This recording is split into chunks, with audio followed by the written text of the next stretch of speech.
नमस्कार, मैं हूं प्रफुल्ल केदारे और आप देख रहे हैं एसएसटी मुक्तांगण, जहां व्यक्त होंगे मुक्त विचार मुक्त मन। दोस्तों, सावित्रीबाई फुले, जी हाँ, एक ऐसी ज्योत जिसने कई अंधेरे जीवन में ज्ञान की रोशनी जला दी और आज हमारे देश में महिलाओं को एक प्रगति का, एक उत्साह का और एक सम्मान का जीना उन्होंने दिया है।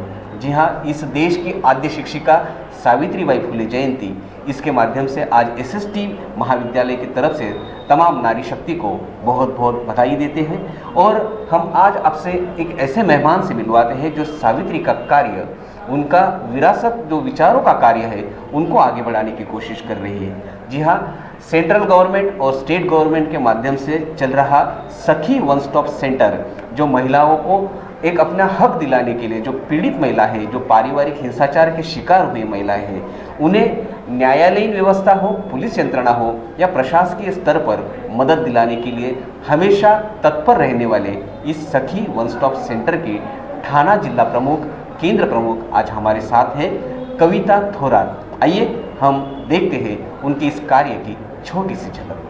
आपने सावित्रीबाई फुले इनसे ज्ञान का प्रकाश लेकर उन्हीं के पगडंडी पर चलना अपनी जिंदगी का मकसद बना लिया है। सावित्रीबाई फुले जी ने शुरू की हुई महिलाओं के हक की लड़ाई आपने आज भी अपनी हैसियत से जारी रखी है। पीए और सामाजिक कार्यकर्ता के पदवी संपादन करके विविध शासकीय अशासकीय संस्थाओं के माध्यम से पति पीड़ित, पारिवारिक हिंसा की शिकार या सामाजिक लैंगिक शोषित महिलाएं और बच्चियों के जुल्मों के खिलाफ उन्हें कानून, पुलिस से सहायता दिलाने के लिए आपने अपना योगदान दिया हुआ है। आपने केंद्रीय समाज कल्याण बोर्ड करजत के दिशा केंद्र में समुपदेशक, मानव सेवा संघ में दत्तक विधान में सोशल वर्कर, 2014 से 2019 तक प्रेरणा संस्था में विविध जिम्मेदारियां संभाली है। आज आप केंद्र सरकार और महाराष्ट्र राज्य सरकार के अंतर्गत ठाणे जिला बाल विकास अधिकारी इनके मार्गदर्शन में चलने वाली सखी वन स्टॉप सेंटर के थाना जिला केंद्र प्रमुख के नाते इस कार्यक्रम के अंतर्गत पीड़ित महिलाओं को न्याय दिलाने में सर्वंकष मदद कर रहे हो। एक कवयित्री का मन रखने वाली आप सावित्रीबाई फुले इनका आदर्श सामने रखकर समाज में पीड़ित महिलाओं को उनके संवैधानिक और सामाजिक अधिकारों की केवल जनजागृति नहीं करते, बल्कि खुद उनके साथ लड़ भी रहे हो। आपके इस लड़ने वाले जज्बे को एसएसटी महाविद्यालय का दिल से सलाम। जी हाँ, आज की हमारी एसएसटी मुक्तांगण की अतिथि वक्ता है सावित्री की बेटी कविता रेखा हीरामन थोरात। तो दोस्तों, आइए हम बात करते हैं कविता थोरात इनसे, उनके कार्य के बारे में। सखी वन स्टॉप सेंटर, इस माध्यम से जो आज एक सावित्री की बेटी हमारे यहाँ पर बैठी हुई है, कविता थोरात, सावित्री जी का काम वो किस तरह से आगे बढ़ाती हैं, आइए जानते हैं हम। कविता जी, आपका बहुत बहुत स्वागत है हमारे एसएसटी मुक्तांगण में। नमस्ते जी, मैं पहले तो एसएसटी कॉलेज के पुरस्पानी सर, जो यहाँ के प्राचार्य हैं, उनका शुक्रिया अदा करना चाहूँगी कि उन्होंने मुझे यहाँ पे बोलने का मौका दिया। पहले भी हम इस कॉलेज से जुड़े हुए हैं, जो उनका वुमेन डेवलपमेंट सेल है, उनके साथ जुड़े हुए हैं और हमने बहुत सारे अवेयरनेस प्रोग्राम हमने प्लान किए थे, पर कोरोना की वजह से वो सारे गाइडलाइन की वजह से हम कर नहीं पाए थे। पर हम कोशिश करेंगे कि आगे का जो भी जैसे जैसे कोरोना की सिचुएशन ठीक हो रही है, और हम कोशिश करेंगे कि वो सारे जो हम सोच रहे थे कि समाज में महिलाओं के ऊपर जो अन्याय अत्याचार हो रहे हैं और उससे जुड़े हुए जो भी मसले हैं और उसके लिए जो भी प्रतिबंधात्मक लेवल पे हम अवेयरनेस क्रिएट करना चाहते हैं और रोकने की कोशिश करना चाहते हैं, उस काम से हम जुड़े रहेंगे और पूरी कोशिश करेंगे कि सावित्रीबाई का जो उनका वारसा था, वो जो चाहती थी कि किस तरह से समाज में औरत और मर्द दोनों समानता बरकरार रहे और उसी से जुड़े हुए काम उन्होंने ज़िंदगी भर किए। बहुत ही मुश्किल समय में उन्होंने वो काम किए, हम वही आगे लेके जाना चाहते। बिल्कुल सही कविता जी, आपने जैसे कहा कि आज हम इस सावित्रीबाई फुले जयंती के माध्यम से उनके विचारों पर, उनके कार्यों के अनेक छटाओं पर रोशनी डालने की कोशिश कर रहे हैं, क्योंकि क्या होता है कि आज तक के इतिहास में सावित्रीबाई फुले एक आद्य शिक्षिका, महिलाओं की आद्य शिक्षिका, इतना ही उनका इतिहास बताया जा रहा है। लेकिन वो एक विद्रोही स्त्री थी, वो एक अच्छी कवयित्री थी, वो एक अच्छी नर्स थी, परिचारिका थी। उन्होंने समाज के हर हिस्से के लिए काम किया, उन्होंने अनाथ आश्रम चलाए, उन्होंने महिलाओं के लिए आश्रम चलाए। तो आप क्या सोचते हो कि हम लोगों ने सावित्रीबाई को हाल ही में बहुत सीमित कर दिया है? आप अपने व्यापक दृष्टिकोण से किस तरह से उनकी तरफ देखते हैं? जैसे कि सावित्रीबाई के जो व्यक्तित्व के पहलू है उसके लिए मैं एक गीत से बताना चाहूँगी। वो गीत शीतल साठे जी जो विद्रोही कवयित्री है और गीतकार है, उन्होंने गाया है और मेरा बहुत ही मेरे दिल के नज़दीक गीत रहा है वो, तो मैं वो गाना चाहूँगी।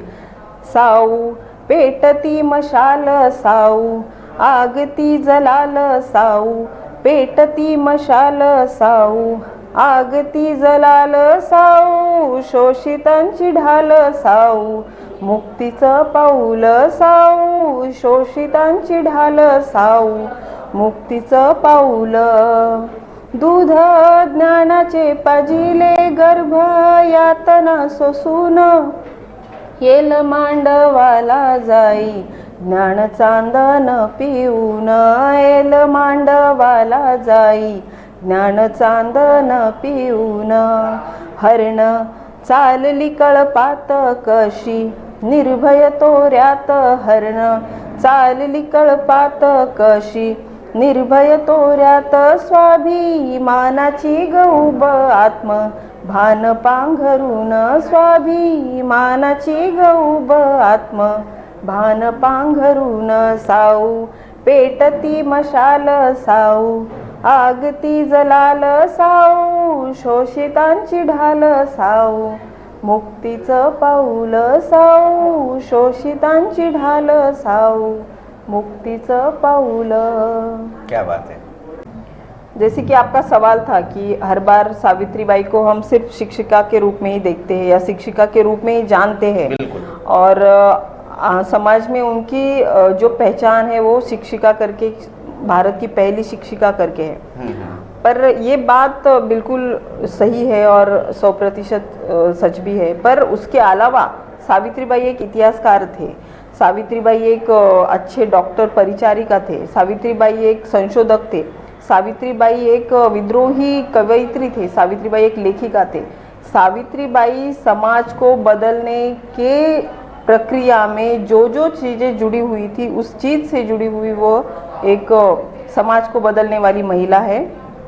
और आज के क्षेत्र में, आज के समय में हर एक क्षेत्र से जुड़े हुए लोग हम देख रहे हैं। यहाँ की महिलाएं, भारत देश की महिलाएं हर क्षेत्र से जुड़ी हुई है। तो हम ये सावित्रीबाई के ही व्यक्तित्व के अलग अलग पहलू है।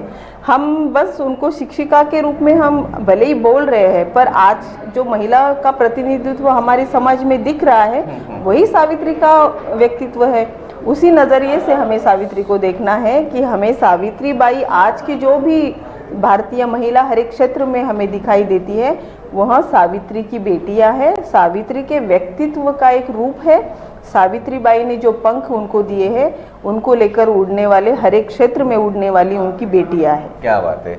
लेकिन मैं यही पूछना चाहता हूँ कि सावित्रीबाई फुले जी के विचार को आत्मसात करने वाली सावित्रियाँ आज के ज़माने में भी है?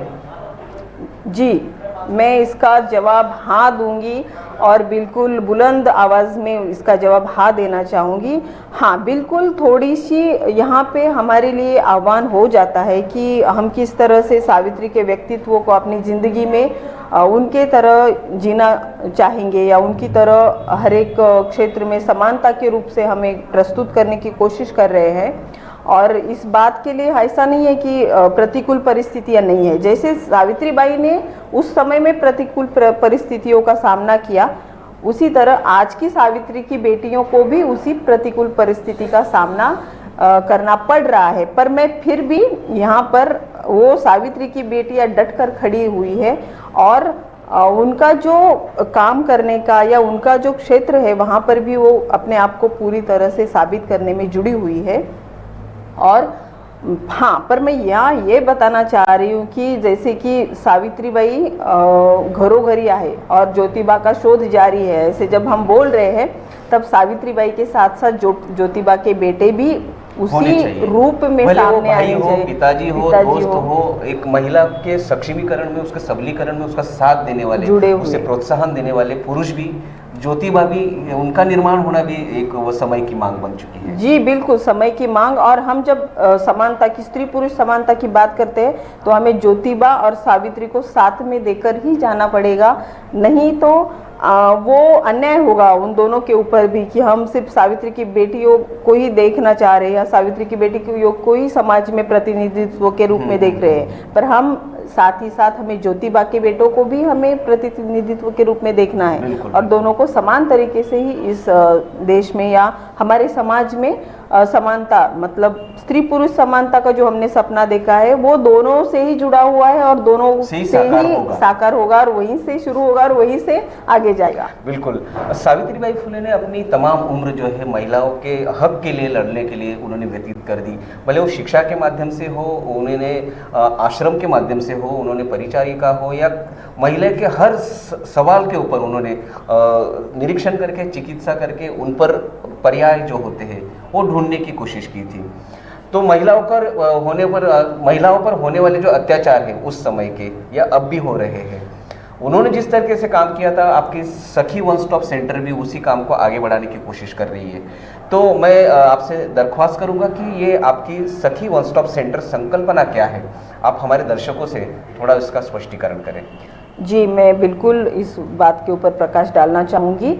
जैसे कि सखी वन स्टॉप सेंटर जो है वो केंद्र सरकार का एक यूनिट है और जो जिला महिला और बाल विकास विभाग है वहाँ से हम उनका पूरा यूनिट का काम हम देखते हैं, उनके संनियंत्रण में काम करते हैं। तो जैसे हम सावित्रीबाई के काम से अगर किसी भी काम को जोड़ते हैं तो बिल्कुल सावित्रीबाई से काम के साथ ये काम भी जुड़ा हुआ है, क्योंकि उन्होंने भी जो समाज में पीड़ित महिलाएं थी, विधवा महिलाएं थी, उनके साथ जो अन्याय अत्याचार होते थे, उनका जो बच्चों का, उनका अनाथ बच्चों का जो काम था, उनका पुनर्वसन का काम था, उसी बात को आज की परिस्थिति में वो बदल चुका है, पर समस्याएं का स्वरूप बदला है, पर समस्याएं अभी तक बदली नहीं है या खत्म नहीं हुई है। बस उनका थोड़ा सा हम बोलेंगे कि गंभीरता थोड़ी कम हुई है। आज भी कुमारी माता के विवाह, कुमारी माताएं होती है, बच्चे होते, बाल विवाह होते हैं, विधवाओं के भी कभी कभी बच्चे होते हैं। तो ऐसे सिचुएशन में और समाज में आत्मसम्मान से जुड़े हुए जितने भी गुनाह हैं, स्त्री के आत्मसम्मान से जितने जुड़े हुए गुनाह हैं, वो सारे केसेस हम सखी वन स्टॉप सेंटर में डील करने की कोशिश करते हैं या उनको सहायता करने की कोशिश। स्त्रियों जो गर्भ में भी असुरक्षित थी, गर्भ के बाहर भी असुरक्षित है, और भले वो झोपड़पट्टी की स्त्री हो या कॉरपोरेट क्षेत्र में काम करने वाली हो, सभी को इन जुल्मों का सामना करना पड़ रहा है।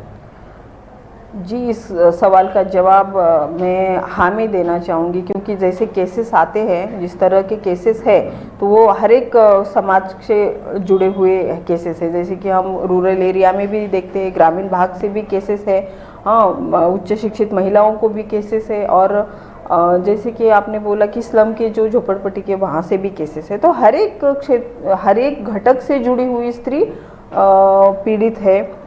और जिस तरह से सावित्रीबाई का काम उस टाइम पे था, वैसे ही आज भी हमारा जो शासन है उस तरह की योजनाएं लाते हैं, उस तरह का जो यंत्रणाएं होती है उनसे जुड़कर हम काम करते हैं। तो हम कोशिश कर रहे हैं कि जिस तरह से पीड़ित महिलाएं हमारे साथ जुड़ी हुई है उनको हर तरह से को मदद करें, जैसे कि उनका लीगल जो है कायदे विषयक मार्गदर्शन या उनका कायदे विषयक प्रक्रिया में उनको सहयोग करना।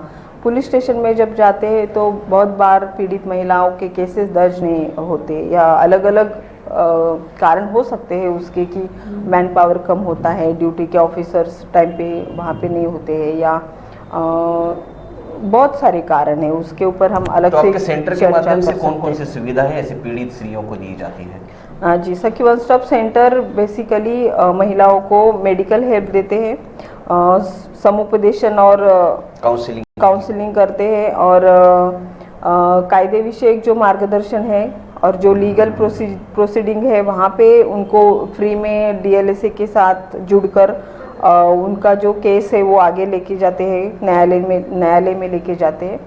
और बहुत बार उनको घर से बाहर निकाला जाता है, पति के घर से बाहर निकाला जाता है, या अपने मैके के घर से भी उनको बाहर निकाला जाता है। उस वक्त उनको कहाँ रहना है, इस बात को लेकर बहुत बड़ा हमारे सामने सवाल पहले होता था। पर अभी सखी वन स्टॉप सेंटर एक ऐसा यूनिट है जहाँ पे टेम्पररी शेल्टर उनके लिए 5 दिन हम देते हैं।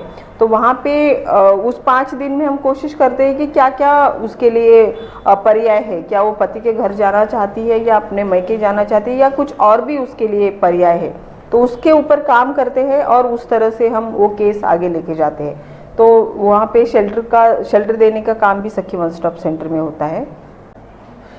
तो कविता जी, मैं यही पूछना चाहता हूँ कि आज हम हमारे स्वतंत्रता का अमृत महोत्सव मना रहे हैं। 75 साल आज़ादी के होने के बावजूद भी महिला आज तक आज़ाद क्यों नहीं हो पाई है, और पारिवारिक हिंसाओं के प्रमाण जो है वो कम क्यों नहीं होते हैं, क्यों हमें कानून के चौखट तक जाना पड़ता है? बड़ा अच्छा सवाल है सर आपका। मैं इसका जवाब इस तरह से देना चाहूँगी, क्योंकि हमारा जो पारंपरिक या कल्चरल सांस्कृतिक, मैं उसको मूल्य बोलते हैं कभी कभी लोग, पर मैं उसको मूल्य नहीं बोलूँगी, मैं उसको सांस्कृतिक गुलामगिरी बोलूँगी। जैसे कि पति ने मारा है और बारिश में, जैसे मराठीमध्ये वो म्हण आहे की पतीने मारा है या बारिशने मतलब पावसाने झोडपलं आणि नवऱ्याने मारलं तर कुठे जायचं, मतलब वहाँ कोई कहीं भी जाना नहीं है, मतलब बस सहना है। ये मैसेज हमें मिला है हर बार, घर से मिला है, समाज से मिला है, ससुराल से मिला है, सभी तरफ हमने सिर्फ सहने का ही मैसेज सुना है और वो कल्चरल वैल्यू को देखकर हमें सिखाया गया है। पर मैं ये बोलती हूँ कि कल्चरल सांस्कृतिक गुलामगिरी है वो है।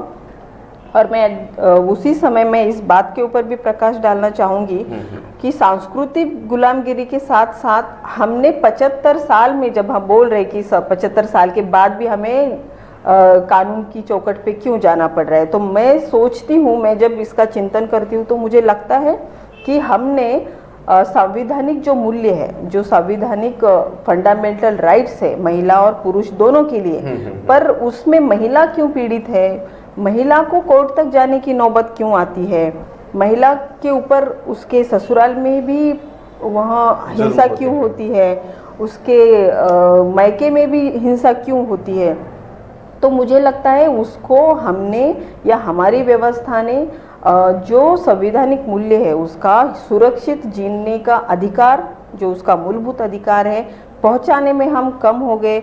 मुझे लगता है वो हम शालेय जीवन जब उसका शुरू होता है तभी से उसको हमें बताना है कि तू कहीं भी जाएगी तो खुद को सुरक्षित रखना तेरी जिम्मेदारी है। उसके साथ साथ तेरे साथ जुड़ा हुआ जितना भी समाज का घटक है उसकी भी जिम्मेदारी है कि तुझे सुरक्षित वातावरण उपलब्ध कराना, मुहैया कराना।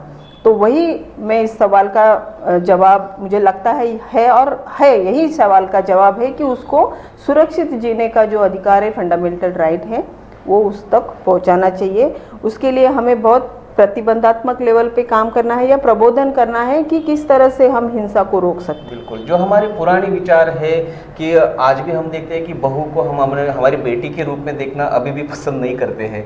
तो अगर यही चर्चाओं के माध्यम से एक दूसरे की भावनाएं, एक दूसरे के विचार, इनकी क्रिया प्रतिक्रियाओं के अंदर अगर कुछ एक सहज संबंध प्रस्थापित हो सके तो मुझे लगता है कि एक अच्छा वातावरण निर्माण होगा और ऐसे जुल्मों में कुछ अंकुश लगने की कोशिश हो सकती है और ना ही ये दायरे कानूनी चौखट तक जाने के समय आ सकता है। तो इस महिलाओं की मदद के लिए आपके मदद के जो केंद्र है वो हर जिले में है। तो आपके एक सहकारी है रेशमा बिंद्रा जी, वो मुझे लगता है कि वर्धा के केंद्र प्रमुख है। आपके जैसे ही हालात वहाँ पर संवारने के लिए काम करते हैं, शासन के माध्यम से ऐसी पीड़ित महिलाओं को न्याय दिलाने के लिए वो भी लड़ते हैं। तो आपके कार्य के प्रति उन्होंने अपनी भावना व्यक्त की है, वो दे। 3 जानेवारी सावित्रीबाई फुले जयंती या दिनाला आपण महिला विशेषवर प्रकाश टाकतो। महिलांच्या अत्याचारावर सतत झगडत काम करणाऱ्या कविताताई थोरात या अविरत कार्य करतात। मग पोलीस स्टेशनला जायचं असो, कोर्टात जायचं असो की हॉस्पिटलमध्ये त्यांना आरोग्य सेवा द्यायची असो, कुठलंही काम स्त्रियांसाठी करायचं असेल ना तर कविता थोरात ह्या खरंच तत्पर असतात आणि त्या काम करण्यासाठी अविरत प्रयत्नही करतात, नव्हे तर ते काम पूर्णच करतात। अशा या दिनविशेष ठिकाणी कविता थोरात यांचं हे काम वाखाणण्यासारखं आहे। त्या सावित्रीला कुठेही कमी नाही आणि म्हणूनच म्हणतात क्रांतीवीर सावित्री आईने जे आपल्याला करण्यास शिकवलं ते यांनी यांच्या कृतीतून करून दाखवलं। Thank you Reshma. कविता जी, समाज में महिलाओं पर होने वाले अत्याचार है, इनको रोकने के लिए फिर अभी शासन कौन से तौर पर अपने कदम उठा रही है? जी, बहुत ज़रूरी सवाल है कि लोगों को पता चलना चाहिए कि गवर्नमेंट के क्या क्या स्कीम है, क्या क्या उनकी योजनाएं हैं जो पीड़ित महिलाओं को मदद करती है। जी बिल्कुल, मैं उसके ऊपर प्रकाश डालना चाहूँगी। जैसे हर ज़िले में जिला महिला व बाल विकास विभाग है, वहाँ जिला महिला व बाल विकास अधिकारी है, उनके मतलब संनियंत्रण में बहुत सारे ऐसे यूनिट काम करते हैं जो पीड़ित महिलाएं और पीड़ित बच्चे उनके लिए काम करते हैं। जैसे कि कहीं बाल विवाह रोकना है तो जैसे कि ICDS करके जो एकात्मिक बाल विकास प्रकल्प है, वहाँ के जो अधिकारी है और जो गांव में काम करने वाले उनके यूनिट के जुड़े हुए लोग हैं, जैसे कि ग्राम सेवक है, सरपंच है, आशा वर्कर है, आंगनवाड़ी सेविकाएं हैं, इनकी बाल विवाह रोकने में बहुत बड़ी भूमिका रही है। उसके साथ साथ जो जिला महिला व बाल विकास विभाग के अंतर्गत जो यूनिट आता है, जिला बाल संरक्षण कक्ष, उनका भी एक बहुत बड़ा योगदान होता है कि ये प्रक्रिया में जुड़कर वो बाल विवाह रोकने की कोशिश करते हैं या बाल विवाह रोकते हैं और आगे की जो कानूनी कार्रवाई करते हैं वो प्रक्रिया में अहम भूमिका बजाते हैं। उसके अलावा जैसे कि जो बच्चे हैं, पीड़ित बच्चे हैं जहाँ जिनके ऊपर लैंगिक अत्याचार होता है या माँ बाप के जो घरेलू हिंसा के मामले हैं होते हैं, उसकी वजह से बच्चे पीड़ित होते हैं, उनके लिए जिला बाल विकास विभाग अंतर्गत बाल कल्याण समिति करके एक जुडिशियल अथॉरिटी है, बॉडी है, वो बच्चों के ऐसे केसेस में बच्चों को न्यायालयीन प्रक्रिया में भूमिका निभाते हैं। पुलिस को जो भी कानूनी कार्रवाई करनी होती है उनके लिए बताते हैं, उनको पूरे अधिकार है आदेश देने के। तो वो एक महत्वपूर्ण जुडिशियल अथॉरिटी है बच्चों के लिए काम करने वाली। उसके अलावा मैं ये बताना चाहूँगी कि गवर्नमेंट के बहुत सारे महिलाओं के आधार गृह है जहाँ पे पीड़ित महिला वहाँ पे जाके कुछ दिन रह सकती है, जहाँ तक उसको और पर्याय मिल ना जाए या उसके पति के साथ जो उसका झगड़ा है या जो भी समायोजन की प्रक्रिया है, जो भी समुपदेशन करके आगे ले जाने वाली जो प्रक्रिया है उसके साथ जुड़े रहने के लिए या वो समय लेने के लिए वहाँ पे उनको रख सकते हैं हम लोग महिलाओं के आधार गृह में। उसके साथ अभी मैं बताना चाहूँगी मेरे यूनिट के बारे में, जो सखी वन स्टॉप सेंटर 2015 से महाराष्ट्र शासन के अंतर्गत हर एक ज़िले में शुरू हो चुका है। 2017 से तो पूरे जितने भी हमारे 37 डिस्ट्रिक्ट है वहाँ पे सखी वन स्टॉप सेंटर का यूनिट बहुत ही अच्छे तरीके से काम कर रहा है और सारे ज़िलों में यह यूनिट पीड़ित महिलाओं को जैसे कि लीगल एड है, मेडिकल सेवाएं हैं, समुपदेशन और समायोजन की जो प्रक्रिया है उसके सिवा उसको शेल्टर भी मुहैया कराते हैं। मैं यहाँ पर बताना चाहूँगी कि अभी जो महिलाओं के ऊपर की हिंसा की घटनाओं में बहुत ज़्यादा वृद्धि हुई है और मैं ये समझती हूँ कि ये जो पेंडेमिक का समय था, कोविड की महामारी के दौरान ये जो घटनाएं हैं उसमें बढ़ोतरी हुई है। उसके बहुत सारे कारण हैं, अनएम्प्लॉयमेंट है, हाँ, जैसे कि हमारा आर्थिक स्तर जो है बहुत ही बुरी तरह से प्रभावित हुआ है इस महामारी के दौरान। इन सारी चीज़ों का परिणाम भी घरेलू रिश्तों पे हुआ है और पीड़ित होने का जो प्रमाण है वो भी बढ़ चुका है। जैसे कि बच्चे भी पीड़ित हुए हैं, वहाँ औरतें भी पीड़ित हुई है और साथ में साथ वो घर ही पूरा इस परिस्थिति में प्रभावित हुआ है, बुरी तरह से प्रभावित हुआ है। उसी वजह से अभी बहुत सारी महिलाओं के पति कोविड की महामारी के कारण उनका निधन हो चुका है, तो उनके लिए भी एक टास्क फोर्स हर ज़िले में सभी जिलाधिकारी जो हमारे न्याय दंडाधिकारी है उनकी अध्यक्षता में वो टास्क फोर्स की कमेटी है जिन्होंने सभी जो विधवा महिलाएं हैं उनका डाटा कलेक्ट किया है और शासन की तरफ से उनको आर्थिक सहायता देने की भी प्रक्रिया बहुत ही मतलब गंभीरता से सभी लोग इस बात से जुड़े हुए हैं और वो डाटा कलेक्ट करके उस प्रक्रिया को हम आगे लेके जा रहे हैं। मैं आपके माध्यम से, आपके चैनल के माध्यम से ठाणे ज़िले में जितनी भी कोरोना की महामारी में जितने भी पति औरतों ने गंवाए हैं और वो विधवा हुई है, उनके बच्चे अनाथ हुए हैं, तो उनको मैं इस माध्यम से ये संदेश देना चाहती हूँ कि ये प्रक्रिया अभी भी शुरू है। आप जिला महिला व बाल विकास अधिकारी जो ठाणे का कार्यालय, वहाँ से संपर्क करें और अपना पति का निधन का सर्टिफिकेट, उनके आधार कार्ड, उनके डेथ सर्टिफिकेट, इस बात से जुड़े हुए सारे जो भी दस्तावेज है वो जाके उस प्रक्रिया से जुड़े। तो मैं इस माध्यम से ये भी बताना चाहूँगी कि बिल्कुल, बिल्कुल। और अभी आगे मैं ये बताना चाह रही थी कि ये जो केसेस बढ़ रहे हैं और ज़्यादातर लैंगिक हिंसा के जो मामले हैं वो बहुत ज़्यादा बढ़े हुए हैं और उसकी गंभीरता भी बहुत ज़्यादा है। जैसे कि हम नाम नहीं लेते कभी भी कि पीड़िता का नाम नहीं लेते, जगह का नाम नहीं ले सकते, हम पुलिस स्टेशन का भी नाम नहीं लेते, क्योंकि हमें कॉन्फिडेंशियलिटी, गोपनीयता का तत्व हमें पालना पड़ता है। तो ऐसे महाराष्ट्र में तो है केसेस, पूरे देश में बहुत ज़्यादा इसका प्रमाण हुआ है और बहुत गंभीर समस्या है महिलाओं के ऊपर का जो अन्य अत्याचार का मामला है। तो अभी महाराष्ट्र शासन का मैं बहुत मतलब शुक्रिया अदा करना चाहूँगी कि शक्ति विधेयक जो है, हाँ, वो उस कानून बनाया जा रहा है और अभी वो प्रोसेस में है, हमारे विधिमंडल में उसका चर्चा शुरू है और लगता है कि बहुत जल्द उसके ऊपर कानून आ जाएगा और वो प्रक्रिया में आ जाएगा। तो उसमें बहुत सारे प्रोविज़न है जो फास्ट ट्रैक कोर्ट में ऐसे मामले जाए और जल्द न्याय मिले। हाँ, और भी बहुत सारे उसमें प्रोविज़न है, जैसे कि पीड़ित को सहाय्य मिले, तत्काल सहाय्य मिले।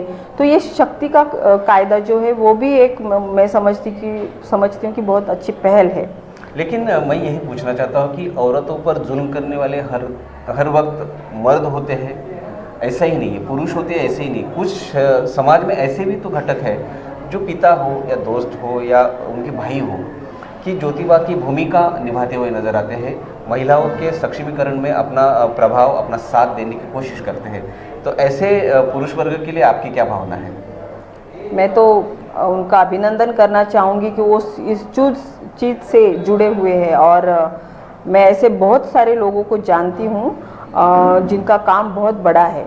जैसे कि ज्योतिबाचे लेख नावाचं एक सदर, मतलब एक ऐसा एक वो सीरीज लिखते हैं जो ऐसे ज्योतिबा की तरह काम करने वाले, उल्लेखनीय काम करने वाले जो लोग हैं उनसे जुड़े हुए हैं और उन्होंने उनका इंटरव्यू लिया है और उनके काम को लोगों तक पहुंचाने की कोशिश की है। तो मैं ऐसे ही एक संस्था का नाम मैं यहाँ लेना चाहूँगी जो पुरुषों की मानसिकता को बदलने की कोशिश में और उस प्रक्रिया में जुड़े हुए हैं और वो ये सोचते हैं कि औरत तो उसको सक्षम बनाना ही है, उसके साथ पुरुषों को भी समझाना है कि जो पितृसत्ता है, जो पुरुषत्व का जो पुरुषार्थ की जो संकल्पना है कि उससे वो भी बहुत बार पीड़ित होते हैं पर उनको उस बात का एहसास नहीं होता या उस बात के ऊपर भी हमें काम करना है। तो वो जो किस्सा है या वो जो इशू है उसको बहुत अच्छे से वो समाज में लेके जाने की कोशिश करते हैं और उनका काम भी बहुत अच्छा है। तो मैं उनका मावा नाम की उनकी एक संस्था है जो मेंस अगेंस्ट वायलेंस करके उनका जो काम है वो बहुत ही उल्लेखनीय काम है। हरीश सदानी जी है उनके अध्यक्ष संस्था के प्रमुख। तो मैं उनका नाम इसलिए ले रही हूँ क्योंकि वो पुरुषों को भी बदलने की कोशिश में जुड़े हुए हैं।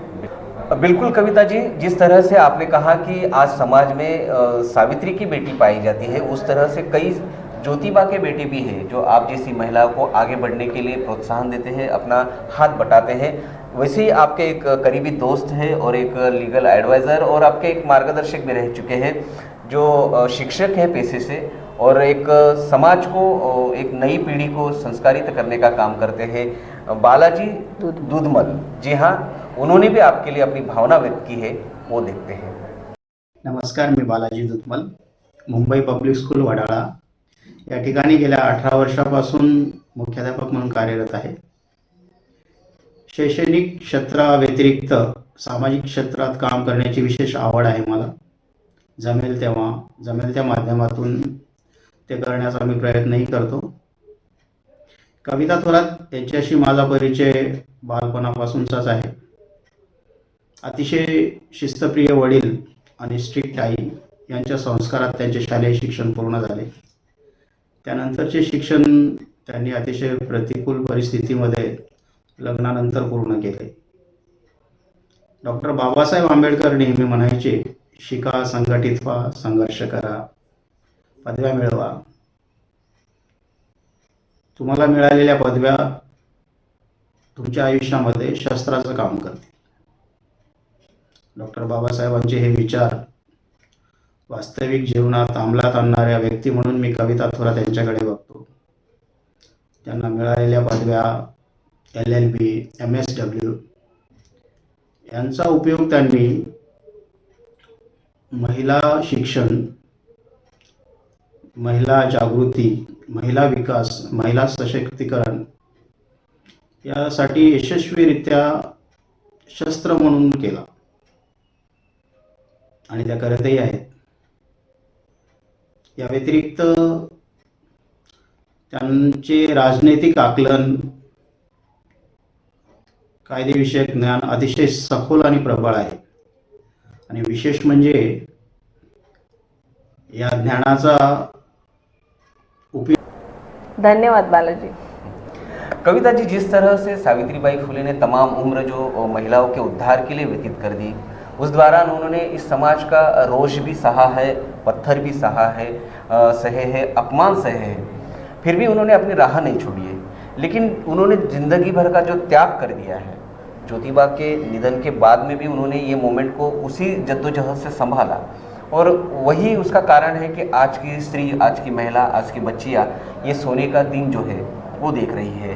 तो क्या आपको लगता है कि उनके असीम त्याग की जो संवेदना है आज की नई पीढ़ी में उतनी जागरूक है? बड़ा मतलब उलझा देने वाला सवाल है, पर इसका जवाब देना बहुत ज़रूरी है, क्योंकि सावित्री की बेटियां जो है, हम सावित्री की बेटियों को जिस दायरे में अभी हम देख रहे हैं, बिल्कुल उसका पूरा श्रेय जो भारतीय संविधान है और उसकी जो पार्श्वभूमि जो बनाई है, जो सावित्रीबाई फुले और महात्मा ज्योतिबा फुले को जो समाज चाहिए था, उस तरह का समाज का जो निर्माण है वो आगे चलकर डॉक्टर बाबा साहेब आम्बेडकर ने संविधान बनाया। उसके माध्यम से वो सारे हक और अधिकार यहाँ की महिला और पुरुष दोनों को दिए गए, संविधानिक अधिकार। और सावित्रीबाई की जो बात करते हैं, उनके काम की योगदान की बात करते हैं, उन्होंने जो पूरी ज़िंदगी समाज कार्य करते करते अपने आप को चिता पे रख दिया मैं, क्योंकि उनका जो मृत्यु हुआ था वो किसी को बच्चे को बचाने में और प्लेग की महामारी में बच्चे का इलाज कराते उन्होंने बहुत अहम भूमिका निभाई थी। परिचारिका, कितने लोगों का इलाज किया। अपने कंधों पर बच्चों को उठा कर उन्होंने हॉस्पिटल में लेके गए, और उसी दौरान उनको भी उनका संक्रमण हुआ, उनकी मौत, उनका मृत्यु हो गया। तो वही कि मरते दम तक, आखिरी सांस तक सावित्रीबाई ने यहाँ समाज के लिए, भारतीय समाज के लिए अपना जीवन की बेदी लगा दी। तो मैं आज की जब सावित्री की बेटियों को देखती हूँ कि थोड़ा सा उदासीन होने को होता है, क्योंकि वह वजह भी है, क्योंकि हक अधिकार, वो प्रिविलेज तो मिला, वो जगह तो मिली, वो पद तो मिले, सारी बातें मिली, परंतु जो सावित्रीबाई का काम करने का जो तरीका था, या जो उनका हर वक्त भूमिका लेने का जो उनका तरीका था, या खड़े रहने का जो तरीका था, वो मैं कहीं ना कहीं वो मैं नहीं देखती हूँ। क्योंकि वो एक दायरा होता है कि अगर मैं मुख्याध्यापिका बन गई हूँ तो मैं कहीं बाल विवाह रोकना है या कोई और जहाँ पे मुझे खड़ा होना है, जो सावित्रीबाई का जो व्यक्तित्व है हम उसको उस तरीके से देखते हैं। तो उस तरीके से आज की सावित्री की बेटियां मुझे कहीं ना कहीं थोड़ी सी मतलब भूमिका नहीं लेती हुई मुझे दिखती है। पर मैं ये भी बताना चाह रही हूँ कि सावित्रीबाई की तरह भूमिका लेने वाली भी बहुत सारी महिलाएं आज भी समाज में हैं और आज भी वो भूमिका लेती है, पर हम उसको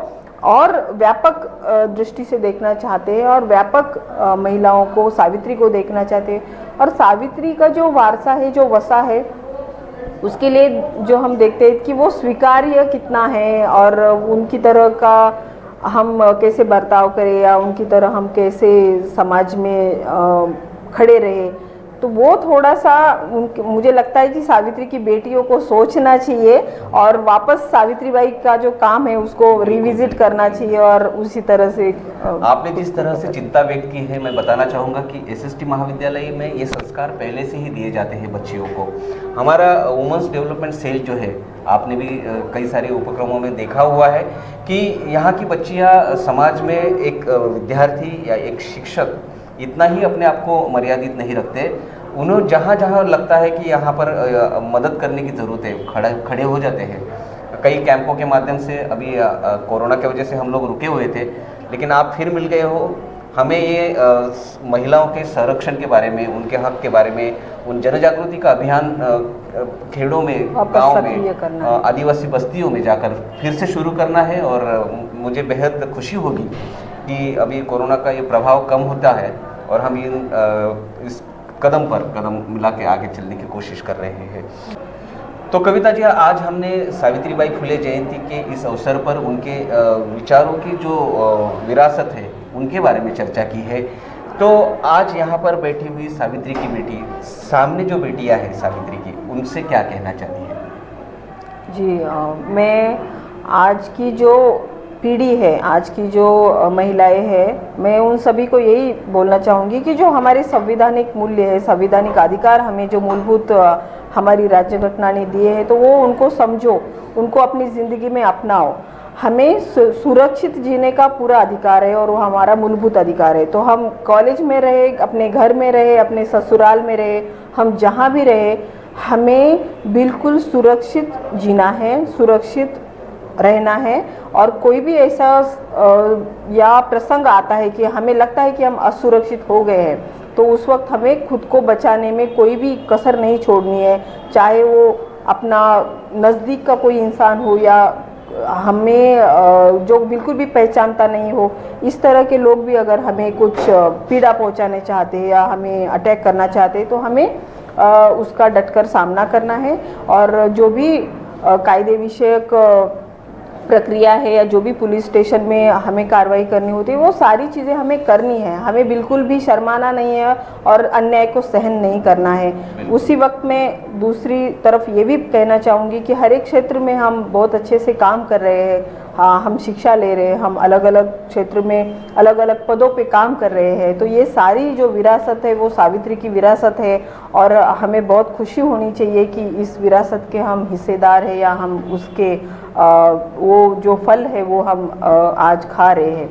तो मैं बिल्कुल भी आज की पीढ़ी को ये संदेश देना चाहती हूँ कि सावित्रीबाई ने जो सपना देखा था एक सुरक्षित समाज का, एक स्त्री पुरुष समान रहे और अपना विकास करे, दोनों मिलकर अपना विकास करें, वह जो एक सुंदर सपना सावित्रीबाई ने और ज्योतिबा फुले जी ने देखा था, तो उस सपने को हम आगे लेके जाना चाहेंगे और वो सपना साकार करना चाहेंगे। और उस सपने में जो भी आड़े आता है, जो भी उसमें बाधा डालने की कोशिश करता है, तो उससे हमें डट कर सामना करना है और उसके जो इरादे हैं उसको नेस्तनाबूद करना है। मैं वही आज के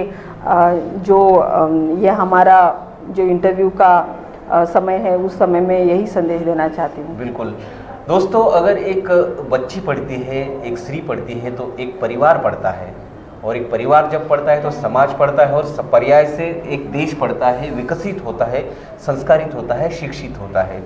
जी हाँ, ये इसी कार्य को लेकर महात्मा फुले हो या सावित्रीबाई फुले, इन्होंने अपना पूरी ज़िंदगी हमारे समाज के हित के लिए व्यतीत कर दी और इसी विरासत को हम आगे बढ़ाने के लिए हमारे व्यक्तिगत तौर पर या सामाजिक तौर पर किस तरह से प्रयास करेंगे, ये हमें तय करना है। और कविता जी, आपका मैं बहुत बहुत आभार व्यक्त करता हूँ कि आप यहाँ पर आए और सावित्री जी के व्यक्तित्व के बारे में, आपके सखी वन स्टॉप सेंटर के बारे में और महिलाओं के हक, सुरक्षा और उनके अधिकारों के बारे में आपने यहाँ पर चर्चा की, अपने विचार यहाँ पर रखे। मैं आपका बहुत बहुत आभार व्यक्त करता हूँ। जी नमस्कार। तो दोस्तों, ये थे कविता थोरात, सावित्री की बेटी, जो सावित्री का कार्य आगे बढ़ाने की अपने व्यक्तिगत तौर पर और प्रशासकीय तौर पर एक कोशिश कर रही है। जी हाँ, हम ऐसे ही व्यक्तित्वों को आपसे परिचित कराते रहेंगे। आप देखते रहिए एसएसटी मुक्तांगन।